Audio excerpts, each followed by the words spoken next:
अरे बेट्यानो, इतक्या लवकर मी काय जात नसतो तुम्हाला सोडून. हा, मला बी अजित पवार म्हणतात.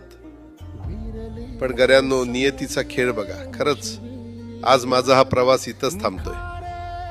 मी नेहमी म्हणायचो राजकारण आपल्या जागी आहे, पण काम महत्वाचं. लोकांनी मला कामाचा माणूस म्हटलं, तीच माझ्या आयुष्याची सर्वात मोठी कमाई होती. आज निरोप घेताना मन खूप जड आहे, पण एक समाधान आहे की शेवटच्या श्वासापर्यंत मी तुमच्यासाठीच धावत होतो. मी तुम्हाला शब्द दिला होता, जोपर्यंत माझे हातपाय चालतात तोपर्यंत तुमचं भलं करण्यासाठी मी झटत राहील. नियती बघा कशी असते. आज माझ्या हक्काच्या बारामतीच्या मातीत तुमच्या सेवेसाठी येत असतानाच माझे हातपाय कायमचे विसावले. पण मला अभिमान वाटतोय की मी रिकाम्या हाताने नाही, तर तुमच्या कामाची फाईल छातीशी धरूनच या जगाचा निरोप घेतोय. शेवटच्या क्षणीही माझ्या डोळ्यासमोर फक्त तुमचा चेहरा होता.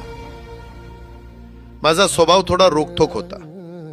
कधी कुणावर ओरडलो असेल, कुणाचं मन दुखावलं असेल, पण माझ्या त्या रागामागे फक्त एकच तडफड होती की माझ्या सामान्य माणसाचं काम झालं पाहिजे.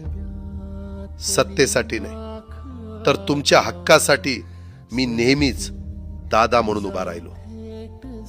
आता मी निरोप घेतोय, पण महाराष्ट्र थांबता कामा नये. माझी जबाबदारी आता मी तुमच्यावर सोपवतोय. राजकारण करा, पण विकासाची गती थांबू देऊ नका.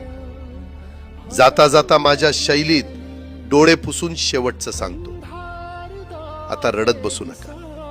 उठा आणि कामाला लागा. माझा महाराष्ट्र आपल्याला अजून खूप पुढे न्यायचा आहे.